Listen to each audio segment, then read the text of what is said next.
Hello guys, আসসালামু আলাইকুম। ইসমি ফাহিম ইসলাম। তো আজকে আমরা ঘুরতে গিয়েছিলাম নামাই, অর্থাৎ নদীর পাড়ে। এখানে কিছু ছোট ছোট মাছ দেখে আমি ধরতে নামছিলাম, কিন্তু ধরতে পারি নাই। তারপরে চেষ্টা করছি, উঠে এসে পড়ছি। তো আর একটু সামনে যায় দেখি একটা ছোট আম গাছ, আম গাছে ছোট ছোট আম কিছু পাকছিল। তো পাড়ার আর কোনো সাহস পাইনি, যেহেতু মেষের গাছ। কয়েকজনের কাছে জিজ্ঞেস করলাম, তারপরে জিজ্ঞেস করার পরে বললো পারো, সমস্যা নেই। গাছে উঠে পড়লাম। গাছে উঠে একটা আম পাড়ার পর দেখলাম যে মিষ্টি কিনা। একটা আম পেড়ে দেখলাম খুবই টক, এত টক। তারপরে আর কোনো পাড়ার ইচ্ছেই হলো না। তারপরে এখান থেকে চলে আসলাম, আর কোনো পাড়তে ইচ্ছে করলো না। এদিকে দেখলাম যে নতুন পানি আসছে নামায়, অর্থাৎ নদীতে। তো এখান থেকে একটু হাঁটাহাঁটি করলাম। তারপর পিছন থেকে কয়েকজন ভয় দেখালো যে এখানে জোক আছে, একটু দেখে হেঁটো। ভয়ে ভয়ে তাও হাঁটলাম, সমস্যা নেই। এখানেও কিছু মাছ দেখলাম, পোনা মাছ। ধরতে চাইছিলাম, কিন্তু জাল ছিল না আমাদের সাথে। জাল থাকলে কিছু ধরতাম। তারপরে জায়গায় আমাদের লক্ষ্য হচ্ছে সামনের বট গাছটা। বট গাছটা অনেক পুরানো এবং দেখতে অনেকটা ভয়ঙ্কর টাইপের।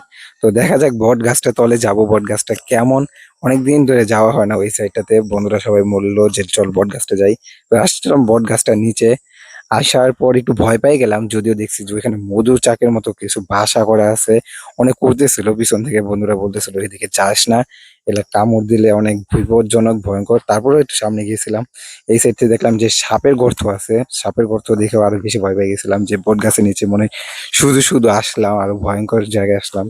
তারপর এখান থেকে চলে আসলাম, ওই সাইডে দেখলাম বাবুই পাখির বাসা আছে।